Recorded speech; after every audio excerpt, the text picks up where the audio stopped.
All right. Sorry about that. I think I finally got it up there. Oh, that's cool. This is I'm Todd. Yeah, Emily. Nice to meet you. Yeah, great to meet you. Maybe again. Did we meet before? Um, I don't know.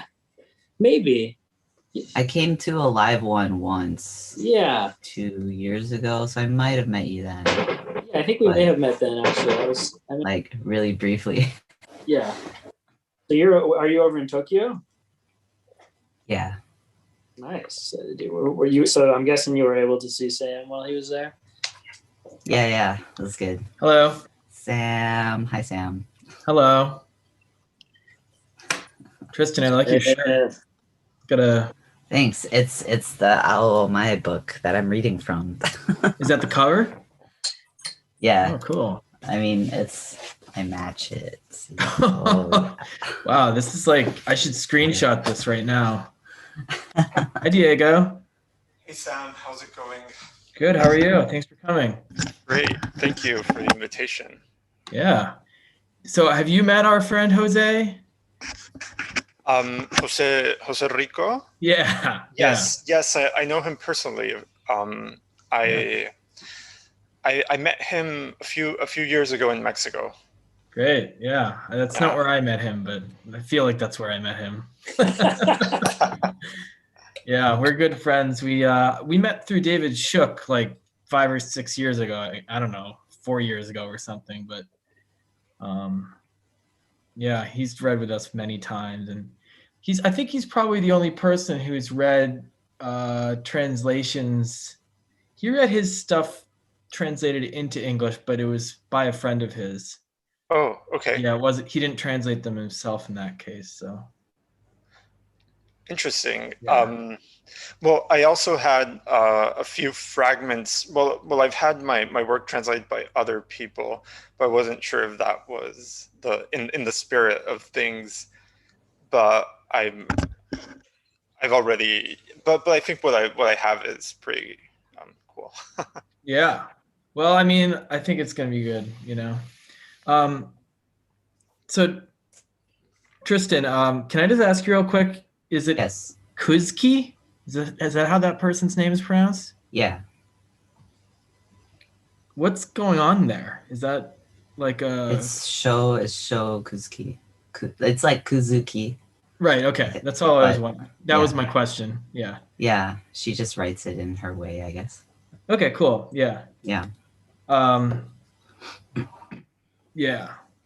It's like a Japanese jazz percussionist who his name's Stomu, but he goes by Stom, like storm with no R. Oh, wow. Right? Because, like, probably used to people being like, Tutsatamu, and he's just like, it's Stom, So. Wild.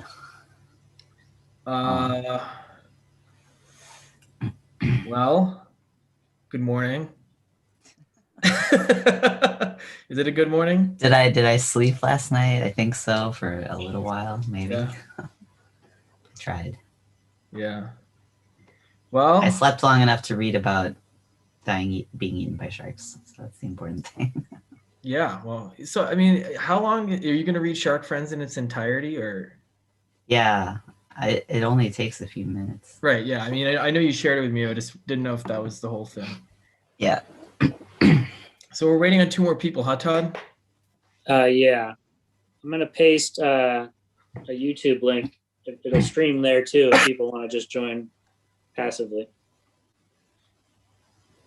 How do they join passively if they're already in the Zoom? No, and anyone who's like doesn't want to go on Zoom can just watch on YouTube. I know, but if you paste it in the Zoom, how do they get that link? I will take the link and put it somewhere else. Yeah. No, I mean anyone in here who wants to share the link. Oh, okay, yeah. I get it. Great. Live in 3 minutes. What? Yeah, I know. I mean, this is the world we live in, though. I mean, it's like this is a nice kind of reminder of I feel like everyone in my life is trying to tell me that these events are an equal substitute, but then the events just they get slower and slower and slower, you know. I think people are gonna come crash. What did you say? Slower? Oh, you mean not? Well, I have it. People We're in don't a show up. practice set. Right now, we're in a practice session, so people, if they can't get in yet. Oh, okay. Okay. That makes So sense. Aiton is saying that that she is in the waiting room. So I think she joined as part of the public, maybe. I'm going to take us live so that anyone can come in now. But she won't be able to join if she's you know, maybe Todd, can you forward her the link again that you? Yes. The other thing is, it's possible that when they signed in, probably everyone who signed in at this point had to do this too, but you have to enter your email, and it's possible they used an email that is not the email that you sent the invite to. Hi, everybody. We're just, you know, doing the Zoom dance right now. That's what I'm talking about. We're going to get started in a minute or two once all our panelists are present. There's I-10. Change roll of panels. Okay. So I-10 should be coming, and there's Maya. Great. So we got all four folks then. All right. All right. Well, we'll get started. So thank you everybody for coming to our reading here at Molasses Books in Our Mind and in Our Hearts. For those of you who haven't been to one of our readings before, Us and Them is a reading series originally started and still based in Brooklyn, Bushwick specifically, at Molasses Books, a used bookstore and bar. And the premise of the series has been to give a place for translators who also write to read from both sides of their work. So originally we would have people read maybe 50-50, some of their original work, some of their translation work. That's kind of grown and expanded over the years. And tonight we have 4 readers who are excited to host, reading from their translation work, their original work, and in some cases blending the two. We do these readings quarterly, so this is our winter event. Our next event will probably be in April or May. And if you'd like to learn more about the series or take a peek at who's read for us before, you can check out usandthemreading.com and our archive tab, where all the posters from past events will be listed. And encourage you to check out, you know, if you work from a certain language and scan through and see someone in there, then maybe check out their work too. So Todd, do you have anything to add about the series before we jump in? No, just appreciate anyone who's joining in digitally. We can't wait to get back to the store, but this does come with some advantages that we can have readers from far-flung destinations like Tokyo, as we do today. Yeah, so, exactly. I say we dive right in. Great. Well, thanks, Todd. Without further ado, I'd like to welcome Emily Balistrieri, who's joining us from Tokyo, which is the morning over there. So thank you so much, Emily. Emily is based in Tokyo and has translated work by Tomihiko Morimi, Eiko Kadono, Taiyo Fuji, and Takuji Ichikawa, among many others. His translation of Shaw Kuzuki's Soul Lanterns will be out in March, so stay tuned for that. And I just wanted to add, even though this isn't in your bio, we met at the original Breadlove conference where Todd and I met too. So I just wanted to shout out to any Breadloaf translation conference attendees out there and say thanks for that connection. So, all right, let's hear it for Emily. We'll take it away. I'm going to be reading, I guess, a very short story by one of my very favorite Japanese authors currently, Ao Omae. He's born in 1992 in Hyogo Prefecture. Since the publication of Nuigurumi to Shaberu Hito wa Yasashi, which I translate as People Who Talk to Stuffed Animals Are Nice, in 2020, he's been hailed as a rising star of gender-conscious literature. His latest book, actually, I have all these. Since I'm at my house, I can just show you. This is Nuigurumi. His latest book is about manzai, Japanese stand-up comedy duos, and takes place in like the COVID timeline. So it's really interesting and timely and deals with what like kind of political consciousness, but also or political correctness and what kind of laugh you're getting versus just whether you're funny or not. His earlier stuff is a lot more weird, and I'm going to be reading a short story from this book, which I'm repping with my T-shirt today. It's called "Watashi to Wani to Imoto no Heya," a room for a crocodile, my sister, and me. And the story I'm going to be reading is called Shark Friends. So I think I will jump into that. Shark Friends by Ao Omae. There was a boy who wanted to die being eaten by sharks, and he wrote that as his Tanabata wish. Why? I asked. At the time, I was in my second year of junior high, and he was a fourth grader in elementary school. Our Tanabata wishes were on display at the community center, and the local festival had ended, so we were there cleaning up. It was around 9 at night, so there weren't very many kids left. I spoke to him a bit like an older sister might, and he snapped back at me. If I die getting eaten by a shark, someone might smile at my funeral. The community center was used for wakes and funerals too. I imagined my funeral happening before my eyes. I was in a casket, and the left side of my face from my temple to between my eyebrows was missing. So the lid was kept shut the whole time, and when the mourners looked through the little glass window to see my face, my wound was cleverly hidden with flowers. Only my family knew the details of my injuries. But the mourners knew I had died being eaten by a shark. Most of them were sad, and some were angry at me about the way I went. But among them, there were people who, their faces twitching as if they were about to smile on their own, imagined me getting eaten by a shark. I was dead, but I would have been happy if they had grinned. That's a wonderful thought, I said. When the boy Mahoto entered middle school, we started to hang out. It seemed more convenient to be together. Before that, he and I would go to the beach separately and cut the tips of our fingers with a knife or bite them with our canines and drip blood into the water to attract sharks. We both tended to get depressed and felt that we could die any time as long as things weren't too bad. We both liked sharks and monsters, and we thought into the ocean was cool. Once we started hanging out, we found ourselves at the beach more often. In the summer, in the shade of some rocks, in a spot like a cave somewhat removed from the area crowded with swimmers, 2 young people dropped blood into the waves. This would make a great picture, I thought. Once we were adults, we were able to do it by moonlight. Until I was about 21, I thought we might date, but I bet we won't. Not now or ever. Our relationship was that of wanting to die being eaten by sharks. We had our own lovers, and I got married at age 36. I told my husband about the boy, my shark friend, and at first he would see me off with a smile. But as our trips to the beach continued, he abruptly announced that he wanted to come along. I couldn't have that. My husband just wanted to be with me.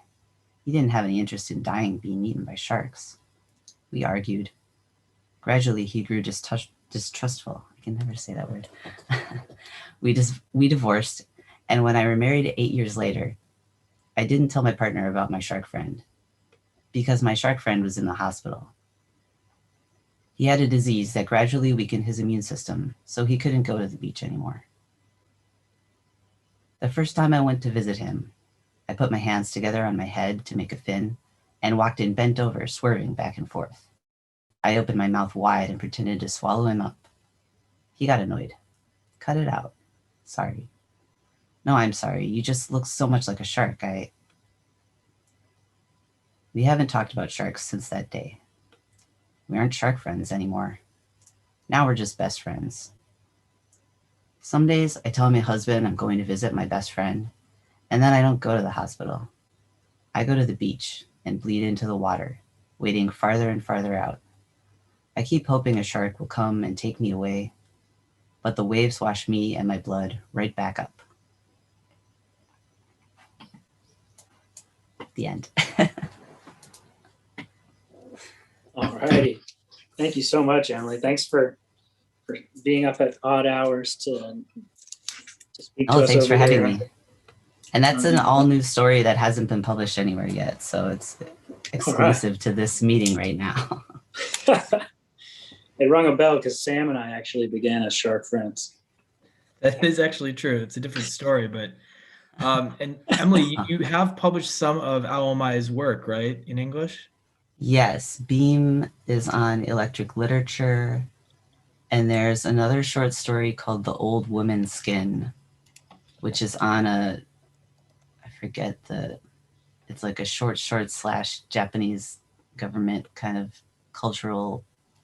If you search for The Old Woman's Skin and Aomai, it'll come up, I think.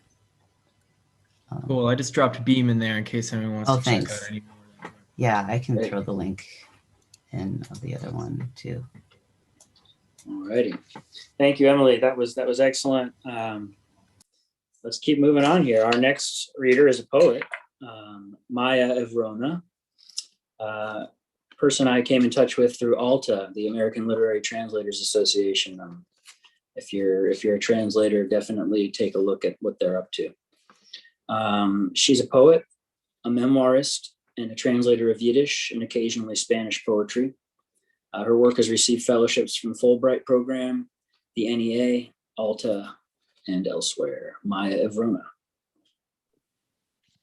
Hello, and thank you so much for having me on. It's such a nice thing to be able to do this during the pandemic. I thought that I would start with a few of my own poems that are related or inspired by the work that I've translated. So the first one is from a series on Jewish holidays. Because I'm choosing the ones that are related to some poems that I translated, it's not really timely. It's about Rosh Hashanah, but I'm going to read it anyway. Rosh Hashanah. To a new year that is good and sweet, with apples dipped in sticky honey, pomegranate seeds that stain, the true fruit that tempted Eve. For though we are imperfect and like she, we owe our own apologies. We may remain another year in this messy world. Surely even God must know. A sweet beginning is a sacred need. And now, because I translate from Yiddish, I think a lot about ownership of language, since Yiddish is such a specifically Jewish language. And that inspired this next poem, even though this next poem is about Spanish, childhood Spanish. Language I learned en la escuela primaria, en una programa bilingüe. Language of homework and a terrifying third grade teacher. Language I feared, forgotten after every summer. Language of nearly none of my ancestors, except those fleeing Sephardim, who dispersed in all directions, and I've read through all Ashkenazim. Language once purged, still so Catholic. School seemed parochial by mistake, as if my native English needn't be selected, purged of Jew you down and good Christian praise. Language that feels so American, not the Russian, the German, the Polish. My grandparents' parents fled Europe fluent in, and shed, keeping only Yiddish. Language that confused my English pronunciation, loosened my accents, further cultivated within me the strange seeds of a rootless cosmopolitan, even here in the land of the free. And now for a very different language. This next poem is called Modern Hebrew. Language in which we affirm and erase the past, playing favorites with our diverged ethnicities, in which Chanukah becomes Hanukkah and Shabbos morphs into Shabbat. After all these years, which once were shoinim, now are Shanim. I, an Ashkenazi, must title all my poems on our holy days with the chosen modern pronunciation I was raised on, rather than the Yiddish, now so strange and foreign. And now I'm going to read a poem called Hidden Yiddish. This poem was originally written in English, but the English has Yiddish wordplay embedded into it. And then the Yiddish Book Center later published it in both English and my own English to Yiddish translation. So I'm going to recite both in both languages. Hidden Yiddish. Perhaps there is memory growing out of oblivion, a miracle happening on a journey, as the nightingale sings an aching soliloquy, buried in a forest in Poland. And the Yiddish goes, behaltene Yiddish. Efter der Monung wächst der Reus von dem Mond, efter der Nest geschäft der Phenicia. Beschaß der Solovey singt sich ein Monolog von Wehen, beerdigt in a Wald in Lita. And the last poem of my own that I'm going to recite is called The Poem of the Paper Bird. And it was inspired by Ashkenazi folklore, in which there's a legend about a paper bridge. Poem of the Paper Bird. My paper bird is white as a dove. My paper bird is graceful as a crane, with its long paper neck and pointed beak. My paper bird has sight like a hawk and could give you a scratch, a stinging paper cut. My paper bird has a song, beautiful as a nightingale's, written on each of its paper wings. My paper bird has no iron-barred cage. I keep my paper bird on my kitchen table, next to my paper rose. And now I'm going to recite some poems that I've translated from Yiddish by the poet Avram Sutzkever. The first is related to my earlier Rosh Hashanah poem. Who will remain? What will remain? A wind will remain behind. There will remain the blindness of the disappearing blind. There will remain a string of foam, a sign of the sea. There will remain a puff of cloud hooked upon a tree. Who will remain? What will remain? A syllable will remain behind. Primeval, to cultivate its creation again in time. There will remain a fiddle rose in honor of itself alone, to be understood by 7 blades of all the grass that grows. More than all the stars there are from north to here, there will remain the star that falls in a true tear. A drop of wine will always remain in a pitcher too. Who will remain? God will remain. Is that not enough for you? Memory of a meeting with a wolf. He is out of his mind to be wandering alone in this enveloping blizzard at night, while the snow is higher than the fir trees around us. Thus were my thoughts as we became acquainted. A red crown, his claws flayed night into pieces. His countenance was wrath, with sparks for a smile, made way for me to pass. I repaid the same gesture without hesitation, but he had already seen magnanimous men such as me. His tongue sizzled with the milk of snow. The sparks of his teeth flickered. With a lift of the head, he read my ancient thoughts. There remained only a moment's splinter, only a splinter, and we were both suspended face to face on the same shiver. And as we remained sprinkled with snow, suspended face to face, I was finally able to see his thoughts, and I read them with haste. Human being, you have forgotten. Beast am I, and man are you. Now is not the time for Isaiah's prophecy to be coming true. And I'm just going to end with a poem that speaks to the times that we're living in, also by Sutskever. I'm thankful that we're both alive at the same time. For if the chasm of an instant were to separate us, a moan would divide both joy and hope with a knife, and both hearts would not beat in my lines.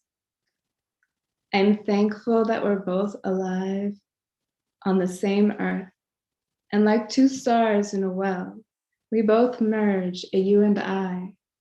It is a gift to see the other in oneself, our supplies, in a kind of forest where only melodies thrive. I'm thankful that we're both alive in the same life, for a different life could certainly be the life of a worm. And we pray body to body, a prayer to one another, while thunder rattles over us with its chains. I'm thankful that we're both alive with the same death, like neighbors, his light in the window a sign that he is here in this house. I'm thankful that we're both alive, separate in one, and know well, of all neighbors, this one lives nearest. Thank you. Beautiful, beautiful poem. Hard to hear right now, honestly. Really moving. Yeah. Well, Maya, thank you so much. This is the time in the reading when we would ordinarily have a bathroom break and a cigarette break and a beer break and everything else. So we're not going to have that break, but in Feel spirit. Free to chat though, if you got questions and things to say. Yeah, we have this chat function. If you could throw the author's name in the chat, that would be great. Sutskever? Yeah. I'll never know how to search it otherwise. Yeah, and great to hear, original poetry and the translations together, and kind of how the original poetry is in a lot of ways in communication with the translation work. Yeah, definitely. Well, we'll move on to our third reader of 4 for the evening. So our third reader is Ayten Tartaja, who's a writer, scholar, translator, and poet. Currently an American Council of Learned Society's Emerging Voices postdoctoral fellow at the Georgetown Humanities Initiative. And she previously completed her PhD in comparative literature at Yale University, where she was awarded the Gordon Barber Memorial Prize for Poetry. Her translations from Turkish and Italian have appeared in Asymptote Journal, Columbia Journal, 212 Magazine, and the Yale Journal of Literary Translation, while her essays have been published in The Atlantic, the New York Times, and the New York Review of Books, among other places.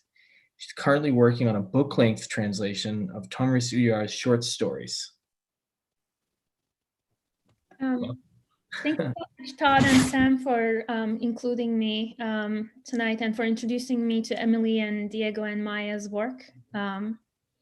I will be reading tonight an excerpt from a short story I specifically translated for the event.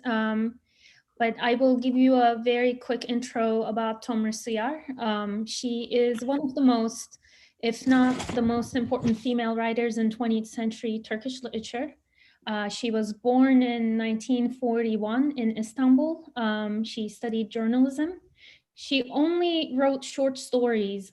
She published 11 books and wrote around 104 short stories, and also produced 2 volumes of criticism, diaries, and essays. I find it a great irony that none of her books were translated during her lifetime, because she was also a very active translator.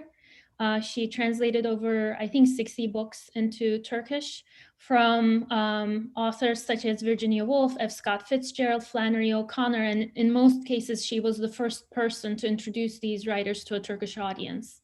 So it's really It was an interesting task for me then to take up the work of an active translator and then translate it into English. And I think what also really sets her writing apart is the space she gives to the voices and representations of women from all ages and walks of life. If you like what you hear tonight, I have published 2 of her short stories, one in Asymptote Journal, where you can also hear the original Turkish. And then I have another short story of hers in 212 magazine in their fall and winter issue. The excerpt I'm going to read tonight is from a book she published in 1998, and it's called The Thing Between Us. And it's one of the most autobiographical pieces of fiction she ever wrote, and it was inspired by the death of one of her students. And the story is about an older female literature professor and her younger student. And the story moves geographically between Germany and Turkey. And it kind of interrogates the difficulty of intimacy. So without further ado, The Thing Between Us. No way, I said. Ultimately, you're asking me to write a story just like Dura's Blue Eyes, Black Hair. What are you even talking about? He replied angrily. For one, the relationships do not resemble one another at all. When he gets angry like this, a sharp navy streak settles in the blueness of his eyes. Even though I know that moment and that color by heart, it still moves me every single time because it's true. Besides, the woman doesn't resemble you except for being a writer, and the young man doesn't resemble me. Have we ever cried at length and dozed off like that together? The sharp streak returned to its former shade of blue. I was expecting it to. First, it spread over your face with a soft light, and then perhaps permeated your entire body. I know you don't like the adjective soft, but you couldn't find one that suited you or your smile better. The way you're composed is so up and down, it's difficult to keep up with you. Just now. It's only because I was able to catch the rests between your notes that I was able to open this gift that makes me tremble. The slipping for me of that mask, which rarely laughed and which for that reason could be considered shy, was no small privilege. Putting all this aside, didn't you explain in class that while certain themes are universal, they only become original through a writer's talent? Now it was my turn to laugh, but how? Should I be pleased that he held on to what I said in class, or be sorry that he was cornering me with it now? A colorless laugh filled with that ambivalence must have appeared on my lips, such that he also caught the rest between my notes, and the blueness of his eyes became transparent with common sense. Of course you don't have to write the story, but please don't waste me again as material for your diary.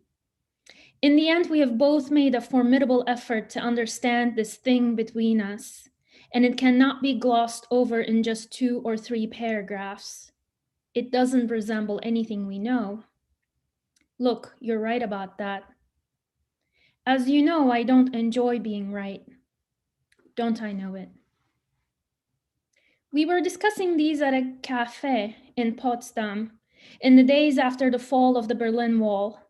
When we left Berlin, a cold rain was drizzling, and when we got here, we entered a glistening mid-afternoon. An intensely green steam was rising from the trees that were slicked with that drizzle. I was surprised we only saw 2 or 3 people as we passed through the streets flanked by dense trees on both sides. The shutters of the villa-style houses were pulled down, their little gardens neglected but defying this deprivation. The latest cars were parked in front of each door. It must have meant something to him to bring me to this cafe, which fell diagonal to the sunlight. The tablecloths were extremely clean.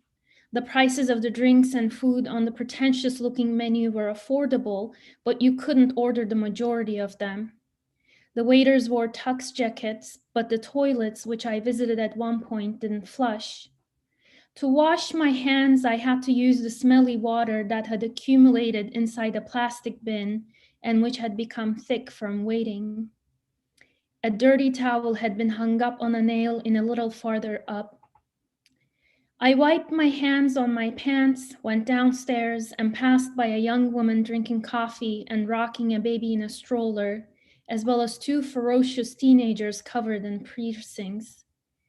Even though I didn't understand their language, I understood from their voices how determined they were to resolve the issue between them, whatever the cost. I sat down at my own table. But we shouldn't leave so soon, he said. We have to visit the flea market while there's daylight. There was no sound to be heard from past or present in the old street that belonged to the flea market and which fell to the right of the square. The objects scattered on the tables of the vendors and whose use you could hardly determine at first look, probably a cake mold, probably a lampstand, probably a stamp tweezer, probably a rivet, evoked the melancholy dreariness of a pawn shop. It was as if a calamity had befallen this city. It was as if everyone had prepared pell-mell to migrate, and in that haste to reduce their burdens, they had disposed of the trifling things that were actually keeping their pasts alive, but which held no value in the eyes of strangers. At that moment, a cocktail dress hanging outside a shop twirled in the momentary breeze, stirred by a kid zooming by on his bike. The red tulle driven about in the wind looked tattered in the sunlight. From the cut of the lining, which was torn in several places, you could tell that a slender woman had worn it. What was she like? Either a nightclub girl, a wild young thing who eventually settled down and who was accustomed to this garment being a regular element of her party gear, or a housewife who got married before she tasted what it was to be rambunctious. She puts on this dress from time to time, especially when she's alone.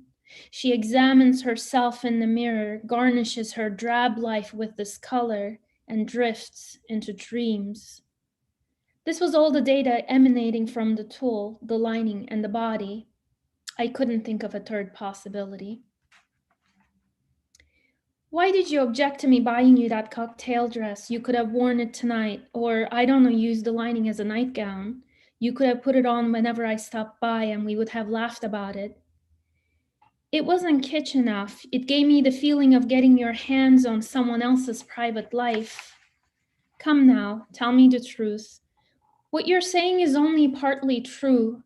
In reality, you don't want me to spend my money. I saw you steal a furtive look at the bill at the cafe. I wasn't going to tell you, but I will to put you at ease. 2 months ago, when I heard you were coming to Berlin, I started saving the bank. Please don't tell me you cleaned out your bank account. No, I wasn't going to say that. I got permission to take 3 days off from the bank. But it's a different matter if you won't be able to stand me for 3 days. Is the apartment what made you scared? I know that the bathroom doesn't have a door, and you'll have to let me know each time you use it. It looks messy, but I cleaned it from top to bottom 2 days ago. It's clean. These are the buildings that have been seized by the anarchists who share them with the foreigners. They're basically no different than sheds, so you can't tell even when they're clean. I boiled your sheets but didn't have the time to iron them. I'll do it after dinner. You see, there's nothing to be afraid of. That is besides the possibility of a police raid at any moment. That light-filled laugh, I always remember it. While we were talking away, he set up the table. He placed an extravagant cheese plate on the linen tablecloth. He then brought out the bean salad followed by jajik and melon, and finally the rake.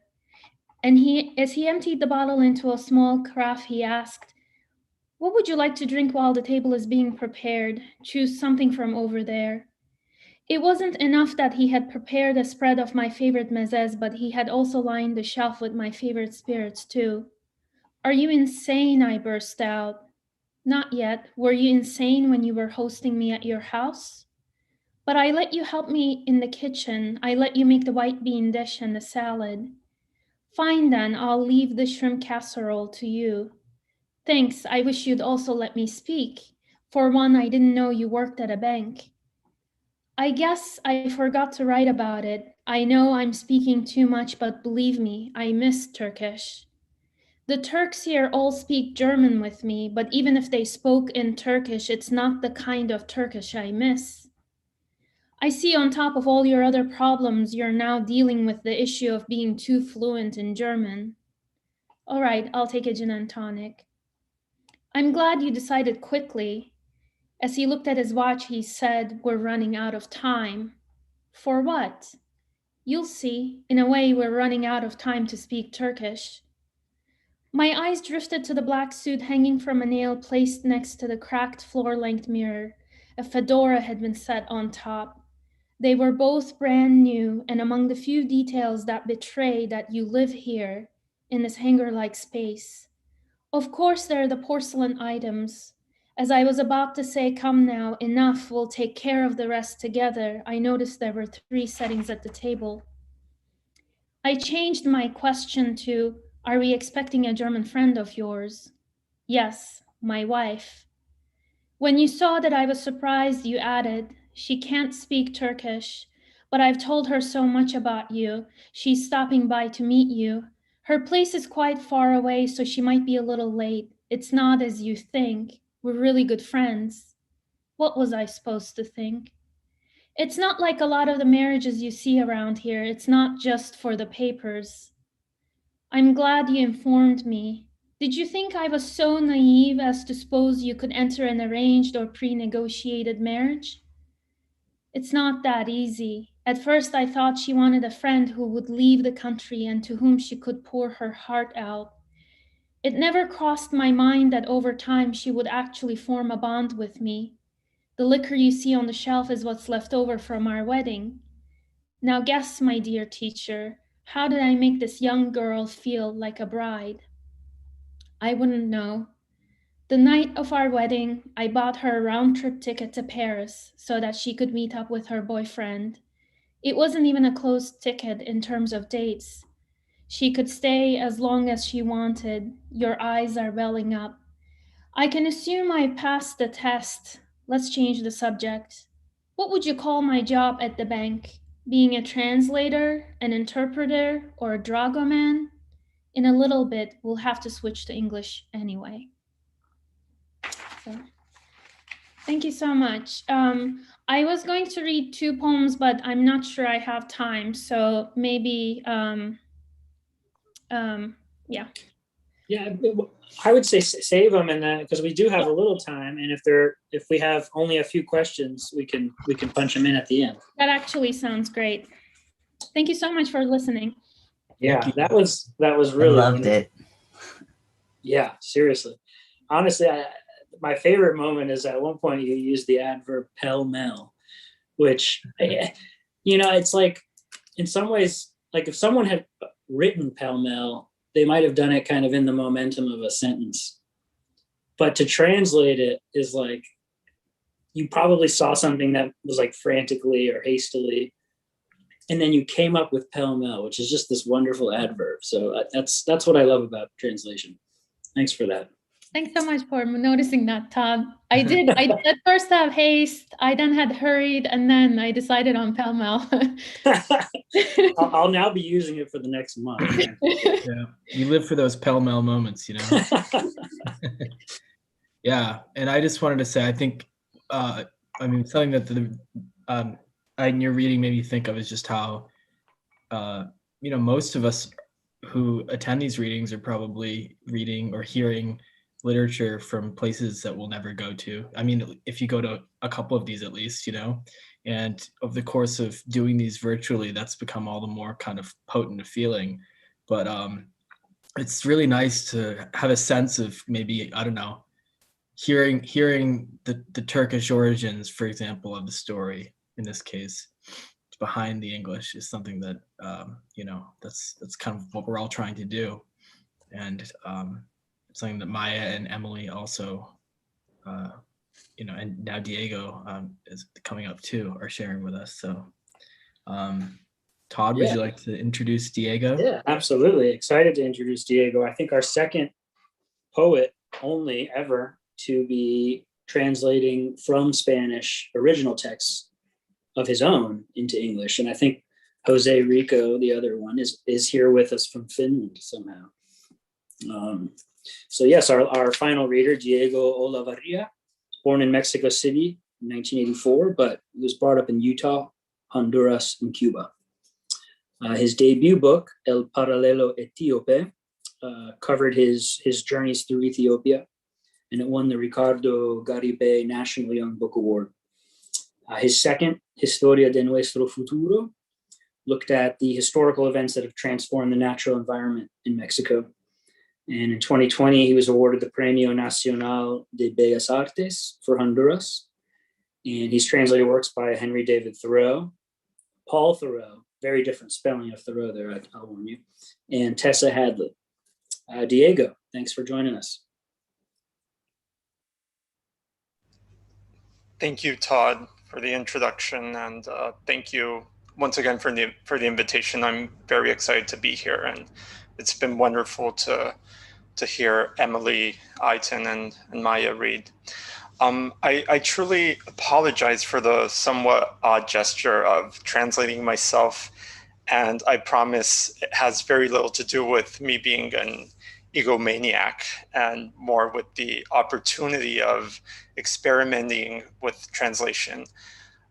Writers who don't normally write in English, such as myself, are often asked to submit samples in English for all sorts of reasons. And although I normally get the help of a professional English literary translator, I do enjoy the challenge of reinterpreting and in a way of rewriting my own work. So it's a very different approach because aside from having a lot less respect and deference for the author than you normally have, you feel a lot more free to play with the translations, and you get to dissect your own work. Anyway, the fragment I'm going to read is actually a travel essay. I wrote it about 12 years ago during a trip to Russia. I actually translated it at the beginning of the pandemic and thought it might be nice to read some travel writing, since that's something we're probably not doing much of right now. So I'm going to start with, I'm going to read a Spanish fragment, and then I'm going to read my translation to English. So I'll start with the Spanish. So, Leningrado, ciudad héroe. San Petersburgo no es Leningrado, no es San Pedro, tampoco es santo. San Petersburgo no es este paisaje, edificios y palacios que se extienden más allá de la vista, el río Neva contenido y fluyendo como una serpiente café y somnolienta.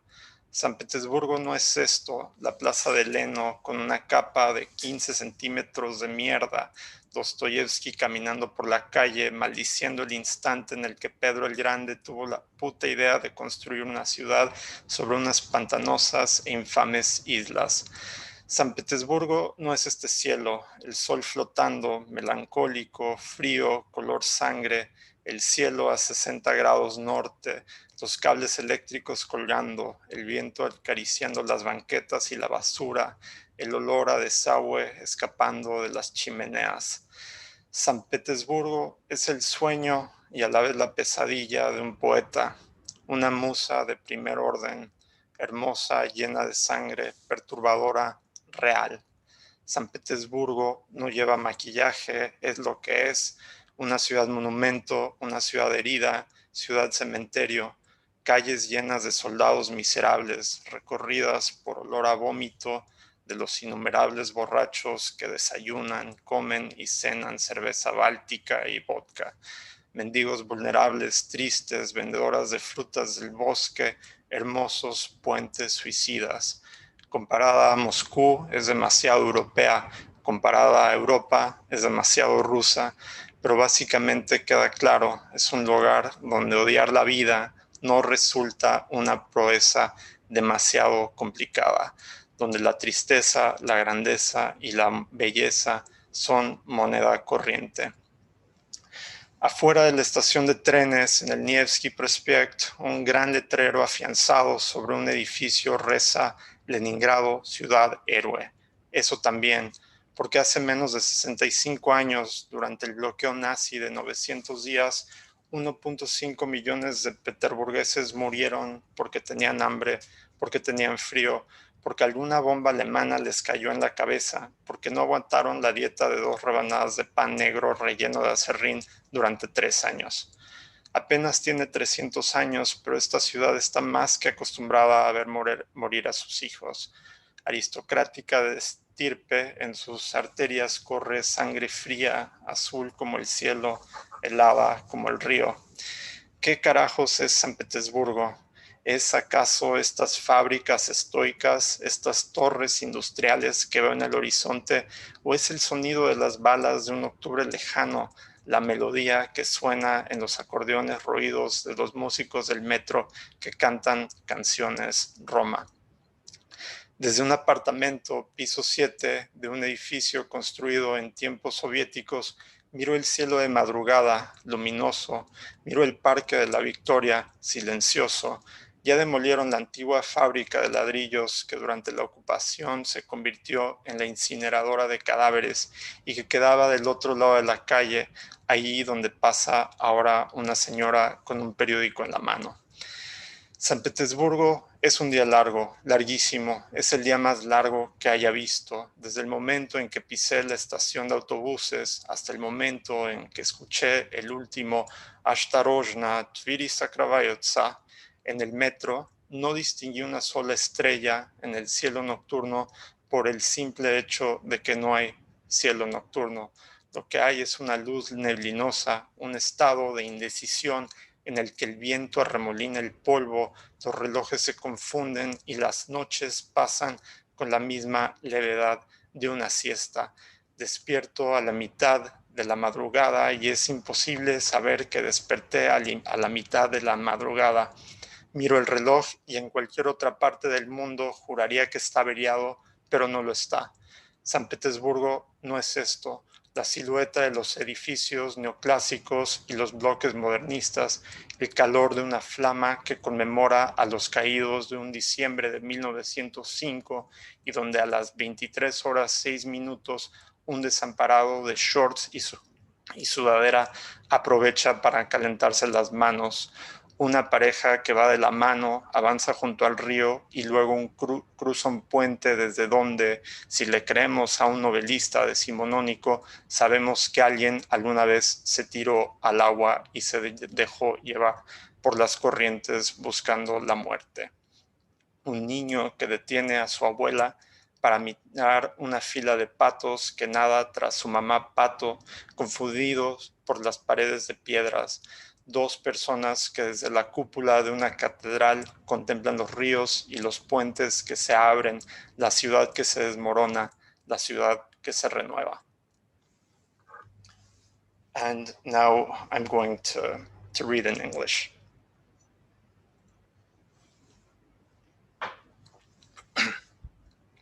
Leningrad, Hero City. St. Petersburg isn't Leningrad. It has nothing to do with St. Peter. It isn't a saint. St. Petersburg isn't the silhouette in front of me, buildings and palaces that extend beyond the line of sight, the Neva River slithering like a brown and languid snake. St. Petersburg isn't this, the Haymarket Square covered in 6 inches of shit, Dostoevsky walking down the street, cursing the moment Peter the Great had the godforsaken idea of building a city on islands that were little more than swamp and ice. St. Petersburg isn't the sky above me, a cold sun, the color of blood, floating melancholically 60 degrees north electric cables dangling, the wind caressing the sidewalks and the waste, the smell of sewage creeping up the chimney.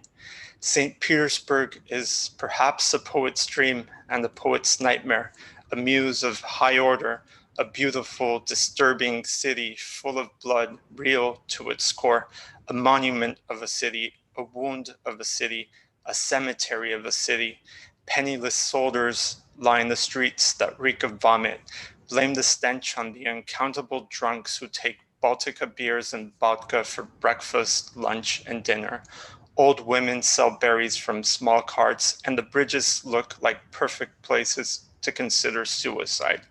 Compared to Moscow, it's too European. Compared to Europe, it's too Russian. But there's no dispute. This is a city where hating life isn't a difficult task, where sadness, grandness, and beauty are commonplace. Outside the train station on the Nevsky Prospect, an enormous sign announces Leningrad Hero City, and that too because less than 65 years ago, during the 900 days of the Nazi blockade, 1.5 million Peterburgians died of hunger and cold. They died because German bombs fell on their heads. They died because they just couldn't survive for 3 years on a diet of 2 slices of black bread filled with sawdust once a day. This city is only 3 centuries old, but she's used to seeing her children die. Aristocratic by stripe, cold blood runs through her veins, blue like the sky, icy like the river. What the fuck is St. Petersburg? Is it these stoic factories, these smokestacks in the distance? Is it the extravagance of a palace, a bullet shot in October of 1917? Is it the music of an old accordion played outside the metro? From an apartment on the 7th floor of a building in the Southern District, I look out into the night sky and I see light. From there, Victory Park is silent. The old brick factory, the one that served as a cremation furnace during the war, has been demolished. It used to be right there, where a woman carrying a newspaper now walks. St. Petersburg is a long day, the longest day. From the moment I stepped off the bus to the moment I heard the final Ashtarozhna Dviri Sakravayutsa. On the metro, I saw no stars in the night sky for the simple reason that there is no night sky. Instead, I witnessed a hazy light, a moment of indecision where the wind carried whirls of dust, clocks began to doubt themselves, and the night was but a short nap. I glanced at my watch. Anywhere else in the world, I would have sworn it was broken. Not here. St. Petersburg can't be this, neoclassical facades and modernist cement blocks, a flame commemorating the dead of December 1905, and where, at 11:06 p.m., a homeless man in shorts and a hoodie warms his hands. A bridge from where, if we're to believe a 19th century novelist, someone once jumped into the water searching for a cold death. 2 people standing atop a cathedral watching the canals and the bridges open and close. A city broken apart, a city reassembled. Thank you. Wow, thank you, Diego. I've never been to St. Petersburg, but I am prepared for something now. Yeah, if I go there. Well, we somehow have managed to do every reading virtually far quicker than every physical reading. If Aitan, if you don't mind, if I may ask, would you like to read maybe one of those poems, and depending how long they are, both of them? Sure. Would be happy to read them. The poems are from a manuscript of poems I'm working on called Yo-Yo Verses. And the first one is called The Sting.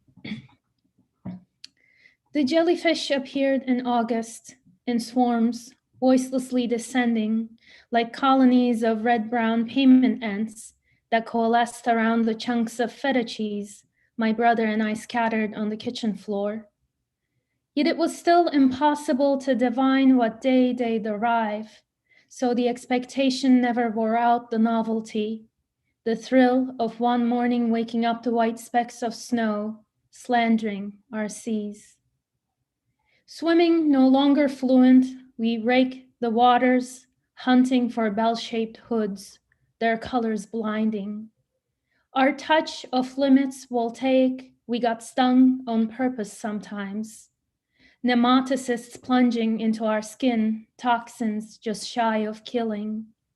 We stuck rods through the holes in the mesoglea and carried their figures on our sticks. Surveying our loot, we laid each boneless part in the sand, unceremoniously to dry. Must you splinter me to own me, expression rhythmically opening up and closing in the water between us, words floating up, the blue tips of their gelatinous heads, nowhere to hide the bodies. The second poem is called The Sleepers, and it's about the ceiling of Grand Central in Manhattan. And most of you might know this, but the ceiling has a lot of mistakes. It was painted wrong, and a commuter noticed it, and then the ceiling at some point got ruined and they had to redo it, but they refused to correct the mistakes, so they just kept it as it was, which I find really fascinating.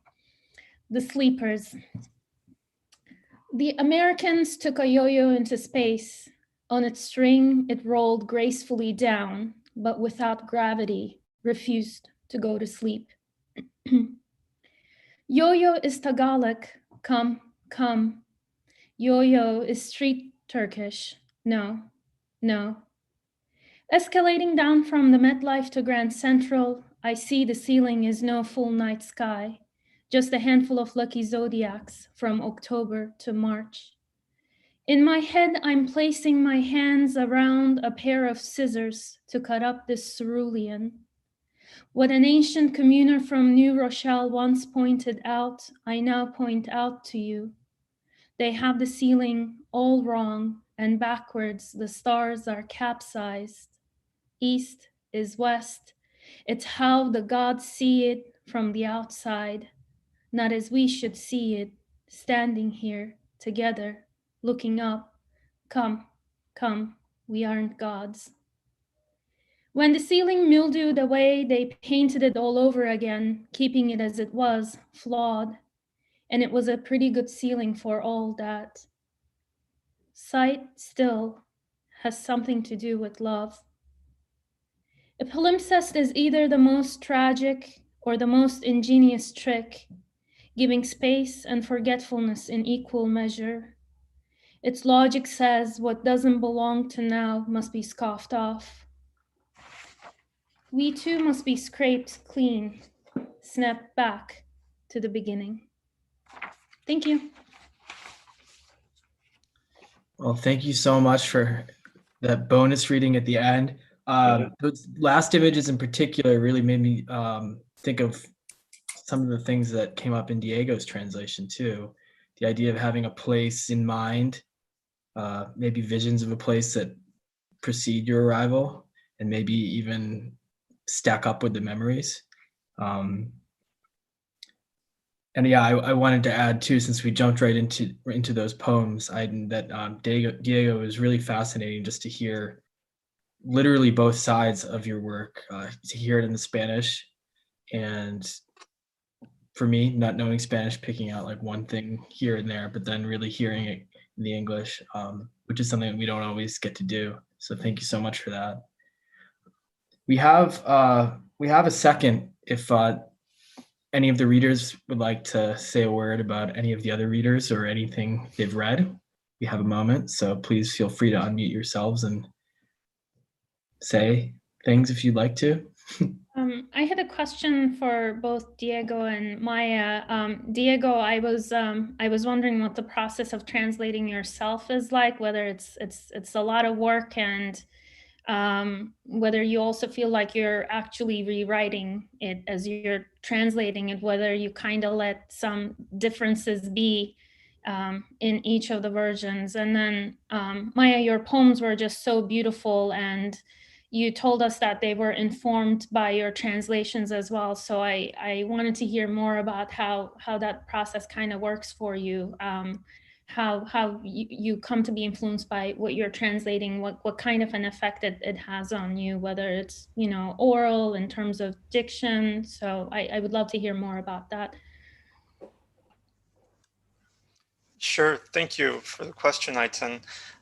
Yeah, I think it's really different from the approach I have when I normally translate, because I feel much more deferential to the author, and in this case, I feel like I have much more freedom to really rewrite what I'm translating. But what's interesting is that some of the inner works of the text come to surface. I realize things I wouldn't have realized perhaps while I was writing them, and that's kind of interesting how some of the unconscious of the act of writing is there, and you don't really notice it when you're doing it. But yeah, I feel it really is much more of a rewriting process than a translation. And what I really enjoy about it is that I have much more of a leeway than when I'm translating other stuff. Well, I'm always noticing new ways that translation influences my own writing. I know that when I was first translating, my own poetry tended to be a bit more free form. And then I was doing a lot of work translating Sutskever in forms. And that ended up, I got so used to working in form because of Sutskever that I find that my poetry became a bit more structured, almost to the point where I didn't like it, and I started trying to break out of it. And then translating from a language like Yiddish, it's so like laden with meaning, but also I find myself thinking about language just differently, because Yiddish is so specific to one particular ethnic group. It's not like English or Spanish or French that have become quite globalized.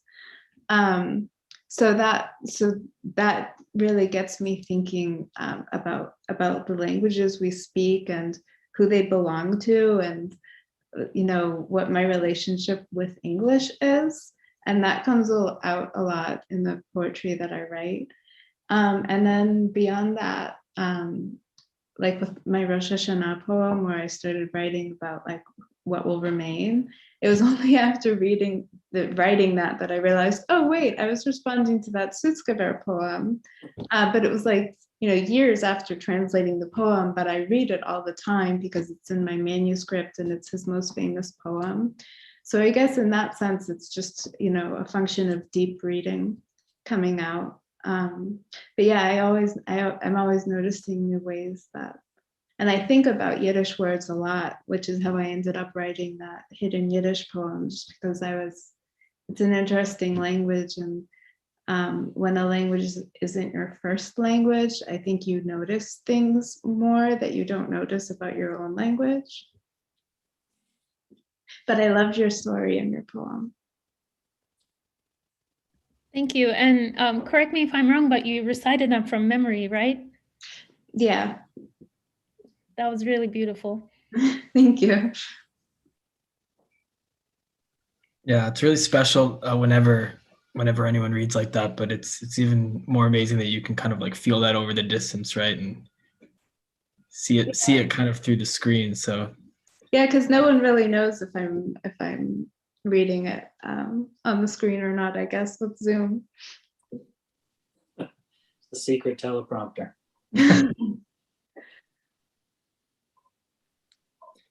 Emily, would you mind saying a word about Soul Lanterns? Because I know that's coming out soon.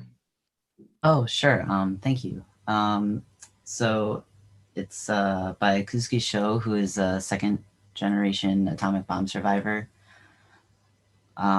It's about a girl and her friends at school who are in an art club, and they decide to do a project about Hiroshima, about like the past and the present, and it takes place 25 years after the bomb.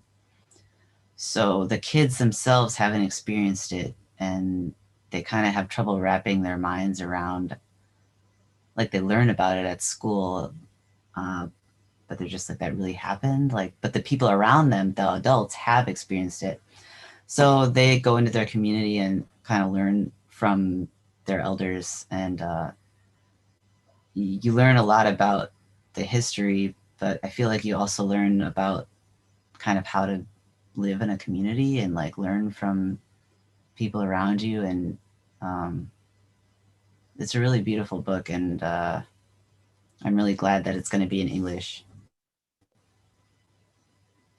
Yeah, I feel like that's just an area where, as much as we hear about those events, like most people probably don't have a work of fiction in mind, for example, that talks about them. So right. And I think like having one from Japanese and from someone who's like intimately tied to Hiroshima like that, and has like personal history, is really valuable to have.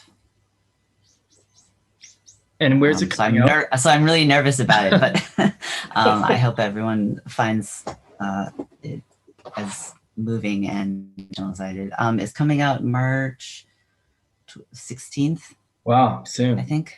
Oh, wow. Very soon, yeah. Great. So, and pre-orders are up everywhere, and well, I'm sure you'll probably post about it. Emily has probably the shortest, coolest Twitter handle I've ever seen, @Tiger. It's like the whole thing. That's great.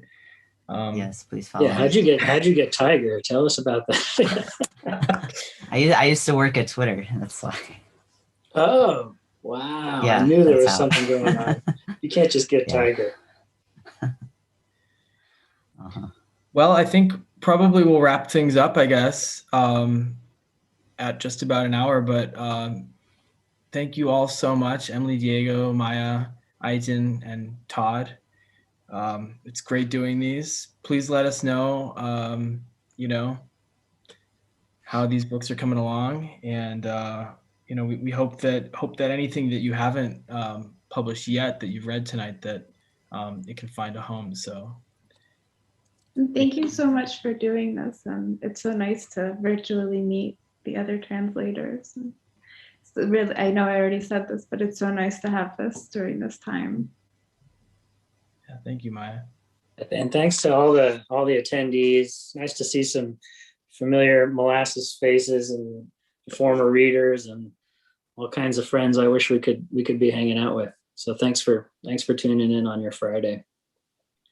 Yeah, and thanks to all the people in different time zones who are up at early or late or strange times right now. We appreciate that. That's kind of part of doing these virtually, is you have people all over the planet. So that's a great thing, but we appreciate the scheduling that goes into that too.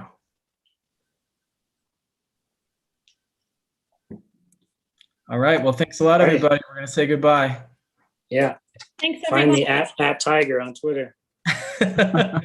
All right. Good night, everybody.